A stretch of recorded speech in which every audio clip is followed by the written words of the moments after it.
जी हाँ छात्रों, तो फाइनली कक्षा 12वीं भौतिक शास्त्र फिजिक्स 13 फरवरी का असली वाला पेपर लेकर आ चुके हैं। वो भी पूरे का पूरा सॉल्यूशन के साथ है। तो बच्चों आपको वीडियो लाइक कर देना है, चैनल को सब्सक्राइब कर देना है और वीडियो को ज़्यादा से ज़्यादा बच्चों को शेयर कर दीजिए, क्योंकि जो वीडियो बच्चों 1 से 2 दिन के अंदर हमारे चैनल से डिलीट कर दी जाएगी। तो चलिए बिना टाइम वेस्ट किए सबसे पहले आप देख लीजिए पेपर का फ्रंट पेज आपका कुछ इस टाइप का होने वाला है बच्चों। एंड जो क्वेश्चन है बच्चों इसके अगले पेज से दिए गए हैं। तो यहाँ पे देख लीजिए क्वेश्चन नंबर सबसे पहले फर्स्ट है हमारे सामने। प्रत्येक प्रश्न में दिए गए विकल्पों में से सही विकल्प चुनकर लिखिए। पहला प्रश्न देखिए बच्चों, किस उपकरण का उपयोग वोल्टेज नियंत्रक के रूप में किया जाता है? इसका आंसर हो जाएगा option number third, zener diode. Second number देखिए, ओमी प्रतिरोध है, इसका आंसर करेंगे ऑप्शन नंबर सेकंड, तांबे का तार। क्वेश्चन नंबर थर्ड देखिए, संयुक्त सूक्ष्मदर्शी में नेत्रिका की फोकस दूरी अभिदर्शक की फोकस दूरी से अधिक होती है। चौथा क्वेश्चन है, एक प्रोटॉन में न्यूनतम आवेश होता है, इसका आंसर हो जाएगा ऑप्शन नंबर थर्ड, 1.6 गुणे 10 की पावर -19 कूलम। पांचवा प्रश्न है, किसी कुंडली का स्वप्रेरकत्व तो निर्भर नहीं करता है, इसका आंसर करेंगे ऑप्शन नंबर सेकंड, कुंडली में प्रवाहित धारा पर। अगला प्रश्न देखिए, ट्रांसफार्मर किस सिद्धांत पर आधारित होता है? इसका आंसर करेंगे ऑप्शन नंबर सेकंड, अन्योन्य प्रेरण के सिद्धांत पर। अगला क्वेश्चन है, विद्युत चुंबकीय तरंगें उत्पन्न होती हैं, इसका आंसर हो जाएगा बच्चों ऑप्शन नंबर फर्स्ट, त्वरित आवेश से। तो बच्चों यहाँ पे फर्स्ट क्वेश्चन अपना कंप्लीट हो चुका है। जो बच्चे इंग्लिश मीडियम से हैं तो वो भी पूरा का पूरा पेपर देखते चलेंगे। नेक्स्ट देखिए यहाँ पे सेकंड नंबर क्वेश्चन हमारे सामने, रिक्त स्थानों की पूर्ति कीजिए। इसका फर्स्ट नंबर क्वेश्चन देखिए, सबसे अधिक आवृत्ति की विद्युत चुंबकीय तरंगें होती हैं, तो इसका आंसर हो जाएगा गामा किरणों की। सेकंड नंबर क्वेश्चन है, धारावाही परिनालिका वृत्ताकार लूप की भांति व्यवहार करती है, तो दूसरे का आंसर हो जाएगा वृत्ताकार लूप की भांति। तीसरा क्वेश्चन है, मीटर सेतु व्हीटस्टोन सेतु के सिद्धांत पर आधारित होता है। चौथा क्वेश्चन है, जल के अंदर वायु का बुलबुला अपसारी यानी अवतल लेंस की भांति व्यवहार करता है। पांचवा प्रश्न है, नंद गेट का बूलियन व्यंजक y=a.v का वार होगा। छठवां क्वेश्चन है, आकाश का नीला दिखाई देने का कारण प्रकाश का प्रकीर्णन है। सतवां है, विद्युत परिपथ में वोल्ट मीटर को सदैव समांतर क्रम में जोड़ते हैं। तो बच्चों यहाँ पे क्वेश्चन नंबर सेकंड भी अपना पूरा कंप्लीट हो चुका है। इसका आंसर आप लोग यहाँ पे स्क्रीन में देख सकते हैं। नेक्स्ट देखिए अगले क्वेश्चन के लिए मूव करते हैं अगले पेज पर। क्वेश्चन नंबर थर्ड है, खंड आ और खंड बा के साथ मिलाकर जोड़ी बनाइए। एक साइड है खंड आ, दूसरे साइड है खंड बा। पहला नंबर देखिए बच्चों, संयुक्त सूक्ष्मदर्शी की आवर्धन क्षमता, इसका आंसर करेंगे माइनस का VO बटे UO इंटू 1 प्लस D बटे FE। दूसरा देखिए, ब्रूस्टर का नियम, इसका आंसर हो जाएगा प्रकाश का ध्रुवण है। तीसरा है अवरक्त तरंगे, विलियम हर्शल ने इसकी खोज की थी। चौथा है इलेक्ट्रॉन वोल्ट, इसका आंसर हो जाएगा ऊर्जा का मात्रक होता है। पांचवा दिया गया है डायनेमो, विद्युत चुंबकीय प्रेरण पर आधारित है।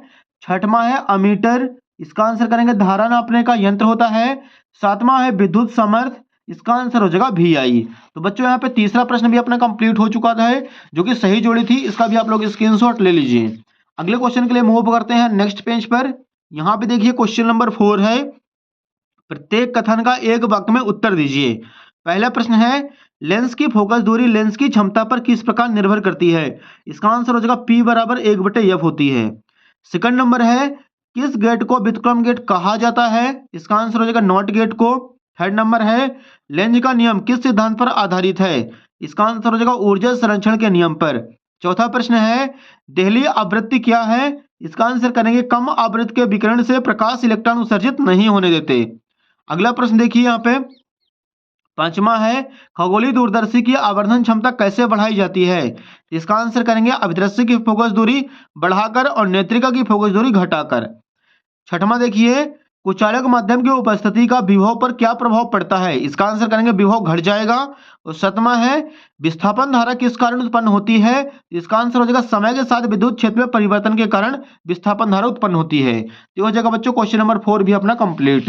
नेक्स्ट देखिए आप लोग यहाँ पे वस्तुनिष्ठ प्रश्न कंप्लीट हो चुके हैं। यहाँ पे अति लघु उत्तरीय प्रश्न है। क्वेश्चन नंबर 5वां है, ओम के नियम की कोई दो सीमाएं लिखिए। ये लीजिए बच्चों, उत्तर क्रमांक 5 का आंसर सबसे पहले आपको यहाँ पे हेडिंग डाल देना है उत्तर क्रमांक 5, और आपको इसी सीक्वेंस में साफ सुथरा नीट एंड क्लीन लिखना बच्चों, तभी आपके इस बार एग्जाम में 70 में 70 नंबर आने वाले हैं।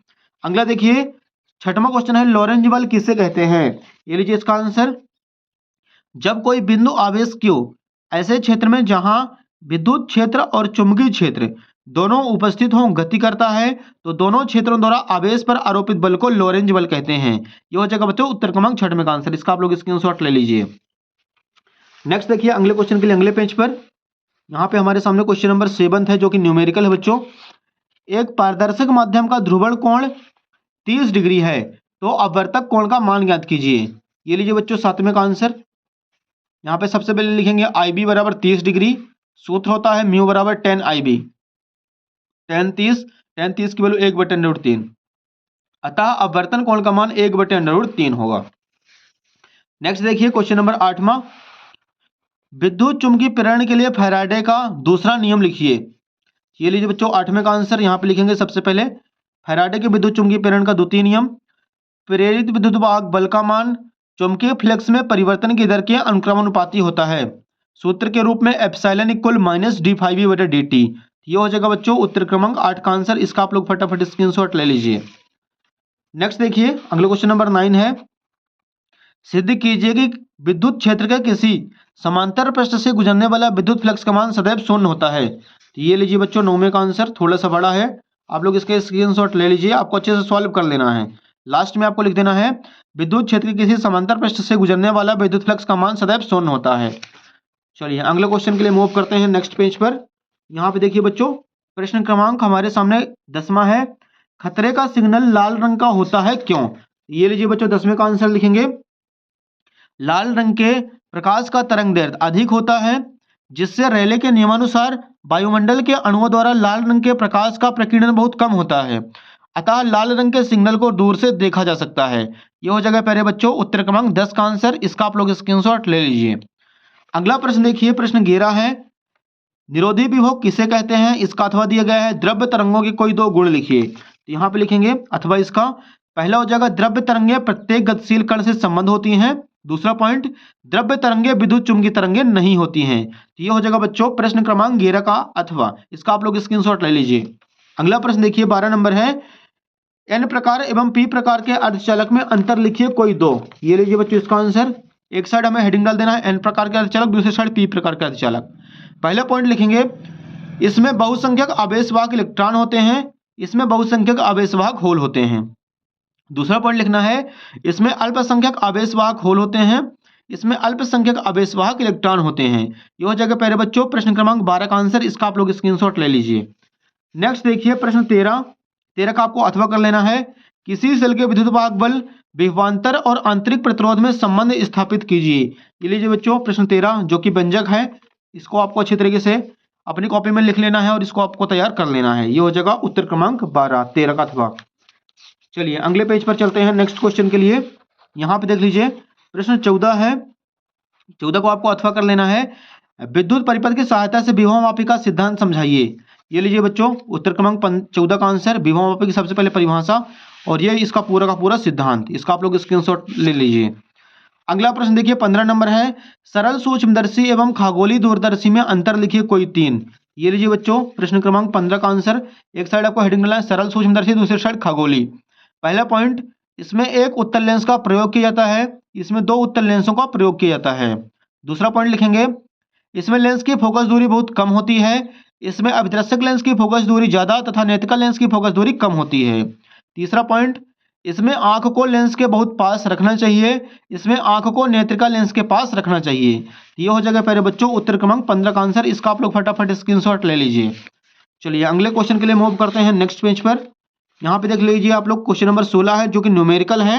अपचाई ट्रांसफार्मर में वोल्टेज 11000 वोल्ट से 440 वोल्ट में परिवर्तित होता है। यदि प्राथमिक कुंडली में फेरों की संख्या 8000 है तो द्वितीय कुंडली में फेरों की संख्या कितनी होगी। ये लीजिए बच्चों इसका आंसर, यहाँ पे सॉल्व करेंगे सबसे पहले तो यहाँ पे राइट आंसर आ जाएगा इसका 320 फेरे। ये हो जाएगा प्रश्न क्रमांक 16 का आंसर। इसका आप लोग स्क्रीनशॉट ले लीजिए। अगला प्रश्न देखिए 17 नंबर है, पीएन संधि डायोड क्या है, डायोड का अग्रहणित के रूप में किस प्रकार उपयोग किया जाता है समझाइए। प्रश्न 18 देखिए, संधारित्र किसे कहते हैं, समांतर प्लेट संधारित्र की धारिता के लिए व्यंजक प्राप्त कीजिए। नेक्स्ट देखिए लास्ट क्वेश्चन, एसी जनित्र किसे कहते हैं, प्रत्यावर्ती धारा जनित्र का रेखाचित्र बनाकर कार्यविधि का वर्णन कीजिए। इसका अथवा देख लीजिए आप लोग, एलसीआर परिपथ का वर्णन निम्नलिखित बिंदुओं के आधार पर दीजिए। विद्युत परिपथ, फेजर आरेख, परिणामी वोल्टेज, प्रतिबाधा, कालांतर। तो बच्चों यहाँ पे अपना पूरा का पूरा क्वेश्चन पेपर कंप्लीट हो चुका है। उम्मीद है कि आपको वीडियो पसंद है। वीडियो को लाइक कीजिए, चैनल को सब्सक्राइब कर लीजिए, क्योंकि बाकी आपके सारे विषय के बच्चों असली क्वेश्चन पेपर पूरे का पूरा सॉल्यूशन के साथ आपको इसी यूट्यूब चैनल पर मिलने वाले हैं। धन्यवाद।